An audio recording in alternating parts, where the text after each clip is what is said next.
WW2 is a setting that is as fundamental to gaming as stomping on mushrooms and collecting rings. I'm an old man, and I've been fighting Nazis most of my life. But something new is on the horizon.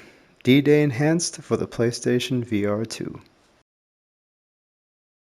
It's safe to describe D-Day enhanced as simply Battlefield 1942 in VR. It's valid. The game sports giant theaters of war in a World War II setting, large multiplayer battles with 64 players. They got weapons to shoot, they got vehicles to drive. But to deem this game as simply Battlefield in VR, I feel undercuts the scale of what is being delivered. The devs at Strange Games have crafted something special.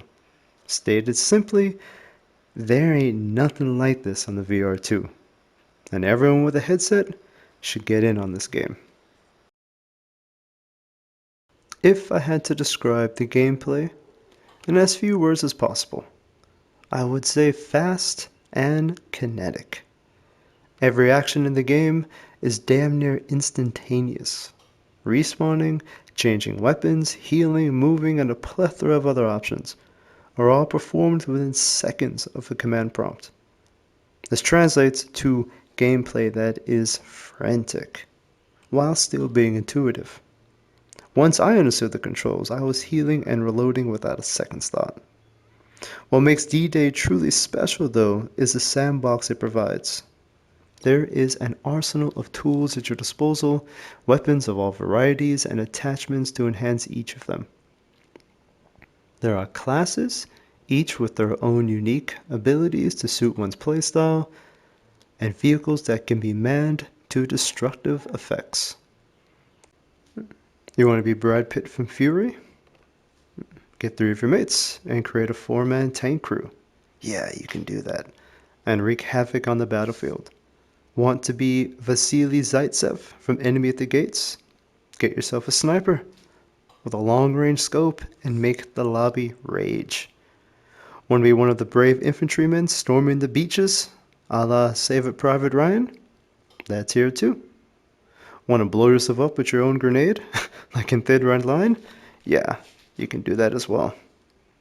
The magic of this is going to be when the masses get their hands on the game and all these options collide to the fun and frustration of us all.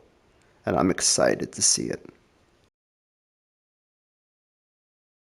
Ooh. Just saw it this Yo, morning. I got a Jeep. Who wants to drive? Which one do you Hop want on to go in. for, C or B? I got a for B right I'll go for B. now. I got a Jeep. B's usually you know that point that you always want to hold Ooh. first. Exactly. So there's some physics with the driving. You can yeah, the first time I you tried should've got driving, me. my car flipped. yeah, okay. Oh, mate, I thought yeah, you I can was playing slide. Okay, I thought I cool. was playing Dirt Rally. I was absolutely loving it. Come on, get in. Sorry. Run him over. Yes, we got one. That was freaking awesome! Doing good. I've said it before, and I'm sure I'll say it again. But graphical fidelity is not as paramount in VR as it is in its flat screen counterpart. Sure, photorealism is always nice, and heavily emphasized in flat screen gaming because we, as a player, are always observing. In VR, however, we are experiencing the game, and once that headset comes on, what we see becomes our new reality. All that being said, I suppose one could describe D-Day's presentation as artistic or cartoonish. It's not photorealistic, but it doesn't need to be. To be honest, if the graphical fidelity were increased beyond its current state, it could make it much harder to discern your surroundings.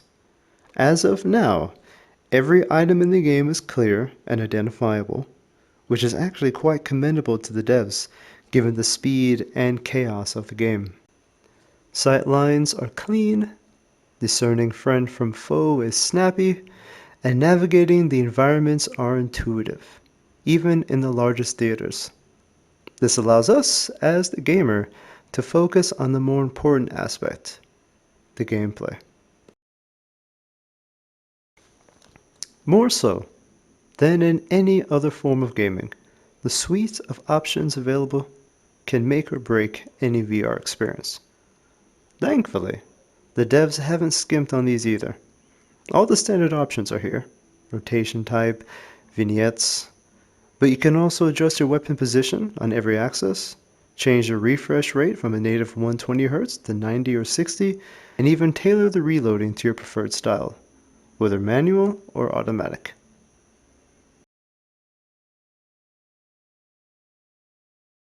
You have gameplay, and then you have VR gameplay.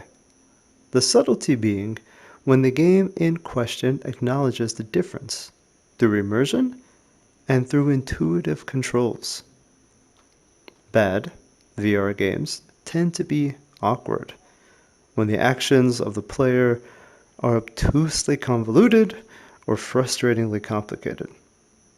This is only compounded when the bullets start flying and the stress of battle is added to the equation. In a stroke of genius game design, switching weapons, healing, and retrieving grenades can all be initiated with the grip button. Likewise, manual reloading does exist in the game, but the option is also provided for automatic reloading. Throwing grenades felt responsive, and even had a built-in option to control the strength of your throw. First time I'm seeing that option in a VR game. You can jump, you can crouch, and in my time playing, the frame rate was smooth and constant. Weapons were detailed, iron sights were precise, and the red dot optics, yes, they have those too, are a game changer. As a game, it's great. As a VR game, it's fantastic.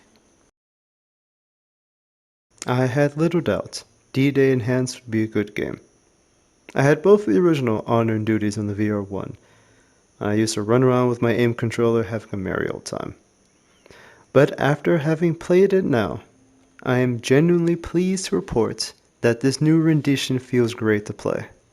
The enhanced in the title isn't a buzzword, but D-Day is a bona fide improvement on the original, and I can't wait to see y'all on the front lines.